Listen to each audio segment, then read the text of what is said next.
अस्सलाम वालेकुम दोस्तों, मैं ਤੁਹਾਡਾ ਭਰਾ ਮੀਆਂ ਮੁਹੰਮਦ ਅਫਜ਼ਲ ਬੱਟੂ ਤੇ ਤੁਸੀਂ ਵੇਖਦੇ ਪਏ ਹੋ ਡਿਜੀਟਲ ਕਿਸਾਨ ਪਾਕਿਸਤਾਨ। ਕਿਸਾਨ ਵੀ ਭਰਾਓ, ਬੈਕ ਸਾਈਡ ਦਾ ਮੈਂ 385 ਤੇ ਮੇਰਾ ਕਜ਼ਨ ਅਕਰਮਾਸ ਬਾਈ ਖੂਹ ਖੜਦੇ ਪਏ ਨੇ। ਆਓ ਪੂਰੀ ਡਿਟੇਲ ਲੈਣੇ ਆ ਤੇ ਗੱਲ ਕਰੀਏ। अस्सलाम वालेकुम जी। वालेकुम सलाम। ਅਕਰਮਾਸ ਬਾਈ ਕੀ ਹਾਲ ਹੈ? ठीक ठाक अल्लाह शुक्र है। ਅਕਰਮਾਸ ਬਾਈ MF 385 ਇਹ ਮਾਡਲ ਕਿੰਨਾ ਹੈ ਤੇ ਇਹਨੂੰ ਤੁਸੀਂ ਪੈਂਥਰ ਕੰਪਨੀ ਦੇ ਟਾਇਰ ਪਾਏ ਹੋਏ ਨੇ 12 ਪਲਾਈ ਵਾਲੇ 15 5 38 ਸਾਈਜ਼ ਹੈ। ਇਹ ਦੱਸੋ ਕਿਹੜੇ ਚੱਲਦੇ ਪਏ ਨੇ? बेहतरीन चलते पे 2020 मॉडल है जी। ਜੀ ਜੀ ਤੇ ਆਪਾਂ ਸ਼ੁਰੂ ਦੇ ਇਹ ਪਾਏ ਨੂੰ ਅੱਛਾ ਪਰ ਮੋਟੇ ਟਾਇਰ ਕਿਹੜੇ ਦੇ ਨਾਲ ਹੈ ਉਹ ਲਾ ਦਿੱਤਾ ਹੈ। ਉਹ ਵੀ ਪੈਂਥਰ ਦੇ ਆ ਆਪਾਂ ਇਹ ਵੀ ਪੈਂਥਰ ਦੇ ਪਾਏ ਨੂੰ। ਇਹ ਆਪਾਂ ਜ਼ਿਮੀਦਾਰ ਚੱਲਦੇ ਪਏ ਹਲ ਫਾਲੇ ਦੇ ਵੀ ਚੱਲਦੇ ਪਏ ਆਲੂਆਂ ਦੇ ਤੇ ਵੀ ਇਹ ਚੱਲਦੇ ਨੂੰ ਪੱਟਣ ਤੇ ਕਿਰਾਏ ਤੇ ਆਪਾਂ ਉਸ ਤੋਂ ਬਾਅਦ ਹਲ ਫਾਲੇ ਦੇ ਵੀ ਚੱਲਦੇ ਪਏ ਨਾ ਲਾਏ ਕੋਈ ਟਰਾਲੇ ਤੇ ਵੀ ਆ ਕੰਮ ਦਿੰਦੇ ਪਏ ਨੂੰ। ਇਹਨੂੰ 5-6 ਸਾਲ ਹੋਏ ਹੁਣ ਤੇ ਵੇਖ ਲਓ ਮਾਸ਼ਾਅੱਲਾ ਬੜੇ ਬਿਹਤਰੀਨ ਚੱਲਦੇ ਪਏ ਹਾਲੇ ਤੱਕ ਇਹਨੂੰ ਕੋਈ ਵਜ੍ਹਾ ਨਹੀਂ ਬਣੀ। ਅਕਰਮਾਸ ਬਾਈ ਪੈਂਥਰ ਕੰਪਨੀ ਦੇ ਟਾਇਰਾਂ ਵਿੱਚ ਕੀ ਕੀ ਖੂਬੀਆਂ ਨੇ? ਇਹਨੇ ਖੂਬੇ ਇਹਨੂੰ ਇਹ ਸਾਰਾ ਘੱਟ ਘਸਦਾ ਹੈ ਬਰਾਬਰ ਘਸਦਾ ਹੈ। ਕੋਈ ਇਹਦੀ ਤਰੇੜ ਨਹੀਂ ਆਈ ਕੋਈ ਕੁਛ ਨਹੀਂ ਹੋਇਆ। ਹਾਲਾ ਟਰਾਲੇ ਤੇ ਵੀ ਚੱਲਦਾ ਹੈ ਭਾਵੇਂ ਜਿੰਨਾ ਵਜ਼ਨ ਹੋਵੇ 150 ਬੋਰੀ ਆਲੂਆਂ ਦੀ ਹੋਵੇ 200 ਹੋਵੇ ਇਹਨੂੰ ਕੋਈ ਮਸਲਾ ਨਹੀਂ। ਦਾਲਿਕਾ ਬਰਾਬਰ ਵੇਖ ਲਓ ਕੋਈ ਤਰੇੜ ਨਹੀਂ ਇਹਨੂੰ ਟਾਇਰਾਂ ਨੂੰ ਆਈ।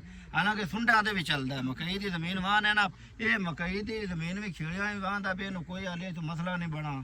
ਹਾਲੀ ਮਾਸ਼ਾਅੱਲਾ ਬੜੇ ਬਿਹਤਰੀਨ ਪੇ ਚੱਲਦੇ ਨੇ। ਤਾਂ ਪਹਿਲੀ ਇਹਦੀ ਟੂਪ ਹੈ ਉਹ ਹਾਲੀ ਟੂਟੀ ਵੇਖ ਲਓ ਮੈਂ ਖਾਈ ਇਹਨੂੰ 6 ਸਾਲ ਤਕਰੀਬਨ ਹੋਏ ਖੜੇ ਨੂੰ। ਹੁਣ 6ਵੇਂ ਸਾਲ ਵਿੱਚ ਜਾਂਦਾ ਤਾਂ ਹਾਲੀ ਮਾਸ਼ਾਅੱਲਾ ਬਿਹਤਰੀਨ ਚੱਲਦੇ ਪਏ ਨੂੰ। ਇਹ ਪੈਂਚਰ ਨਹੀਂ ਹੋਇਆ ਜੀ। ਜੀ ਅਕਰਮਾਸ ਬਾਈ ਮਜ਼ੀਦ ਦੇ ਉਹਦੇ ਵਿੱਚ ਕੀ ਖੂਬੀਆਂ ਨੇ? ਮਜ਼ੀਦ ਦੇ ਖੂਬੀਆਂ ਨੂੰ ਵੀ ਚੰਗਾ ਮਾਸ਼ਾਅੱਲਾ ਬਿਹਤਰੀਨ ਚੱਲਦਾ ਹੈ। ਟਰਾਲੇ ਤੇ ਲਿਜਾਈਏ ਨਾ ਆਪਾਂ ਸਟੋਰ ਵਿੱਚ ਲਿਜਾਈਏ ਤੇ ਭਾਵੇਂ ਜਿੰਨਾ ਲੋਡ ਮਗਰ ਗੱਤਾ ਵੀ ਹੋਵੇ ਇਹਦੇ ਕੋਈ ਲਚਕਦਾ ਟਾਇਰ ਹੈ ਨਾ ਲਿਫਟਦਾ ਵੀ ਹੈ। ਬਾਕੀ ਇਹ ਬੜਾ ਬਿਹਤਰੀਨ ਚੱਲਦਾ ਪਿਆ ਕੋਈ ਇਹਨੂੰ ਮਸਲਾ ਨਹੀਂ। ਅੱਗੇ ਮੈਂ ਤੁਹਾਨੂੰ ਦੱਸਦਾ ਪਿਆ ਬਰਾਬਰ ਘਸਦਾ ਪਿਆ ਹੈ। ਜਿੰਨਾ ਵੀ ਇਹਨਾਂ ਸਾਲ ਹੋਏ ਖੜੇ ਨੂੰ ਪਏ ਨੂੰ ਇਹ ਲਾਇਆ ਹੀ ਕੋਨੇ।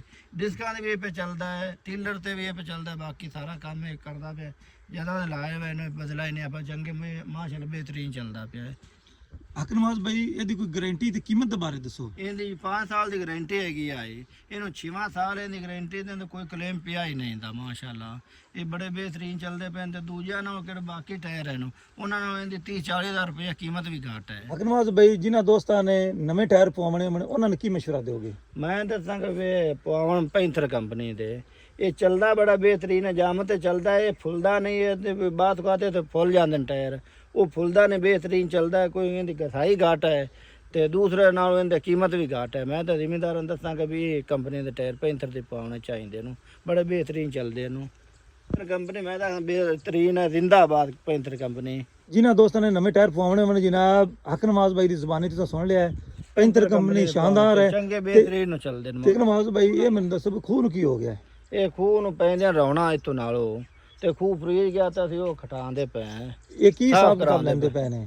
ਇਹ ਲੈਂਦੇ ਪਏ ਕਿਵੇਂ ਮਿੱਟੀ ਵਿੱਚ ਪਈ ਡਿੱਗੀ ਪਈ ਹੈ। ਇਹ 1000 ਰੁਪਏ ਫੁੱਟ ਦਾ ਲੈਂਦੇ ਨੇ। 1000 ਰੁਪਏ ਫੁੱਟ ਦਾ ਲੈਂਦੇ? 1000 ਰੁਪਏ ਫੁੱਟ ਦਾ ਲੈਂਦੇ ਨੇ। ਤੇ ਜੀ ਅਗਰ ਨਵਾਂ ਖਟਣਾ ਹੋਵੇ ਤਾਂ ਫੇਰ? ਨਵਾਂ ਖਟਣਾ ਹੋਵੇ ਤਾਂ ਨਾ ਤਾਂ ਸੀਨੀਅਰ ਖੜਾ ਉਹਦੇ ਤੇ ਪਤਾ ਲੱਗ ਸੀ ਆਪਾਂ ਨੂੰ ਨਵਾਂ ਬਣਵਾਉਂਦੇ ਨੇ ਆਪਾਂ ਤਾਂ ਅਗਲਾ। ਹਾਂ ਬਈ ਉਸਤਾਦ ਨਵਾਂ ਖਟਣਾ ਹੋਵੇ ਤੇ ਕੀ ਹਿਸਾਬ ਕਿਤਾਬ? अस्सलाम वालेकुम जी। ਜੀ ਵਾਲੇਕੁਮ ਸਲਾਮ। ਬਈ ਜਿਹੜਾ ਨਵਾਂ ਖੂਹ ਸਾਰਨਾ ਹੈ ਜ਼ਮੀਨ ਵੱਟ ਤੇ ਉਹਦਾ ਲਵਿੰਦਾ 2500 ਰੁਪਇਆ ਫੁੱਟ ਦਾ। ਅੱਛਾ ਜੇ ਖੁਦਾ ਨਾ ਖਾਸਤਾ ਵਿੱਚ ਮਿੱਟੀ ਜਾਂ ਭਲ ਡਿੱਗ ਜਾਵੇ ਉਹਦਾ ਫੁੱਟ ਦਾ ਅਸੀਂ ਲੈਂਦੇ ਹਾਂ 1000 ਰੁਪਇਆ। ਠੀਕ ਹੈ। ਤੇ ਥਾਂ ਟਿਕਾਣਾ ਤੁਹਾਡਾ ਕਿੱਥੇ ਦਾ ਹੈ? ਅਸੀਂ ਜੀ ਬੁੱਲੇਵਾਲ ਦੇ ਰਹਿਸ਼ੀ ਹਾਂ ਜੀ। ਚਾਰੇ ਟਾਇਰ ਜਨਾਬ ਪੈਂਥਰ ਕੰਪਨੀ ਦੇ ਗਏ ਜੀ। ਇਹ ਚੈੱਕ ਕਰ ਲਓ ਮਾਸ਼ਾਅੱਲਾ ਇਹ ਵੇਖ ਲਓ। ਤੇ ਹੁਣ ਮੈਨੂੰ ਤਾਂ ਇਜਾਜ਼ਤ। ਤੁਹਾਡਾ ਭਰਾ ਮੀਆਂ ਮੁਹੰਮਦ ਅਫਜ਼ਲ ਬੱਟੂ। ਅੱਲਾ ਹਾਫਿਜ਼। ਪਾਕਿਸਤਾਨ ਜ਼ਿੰਦਾਬਾਦ।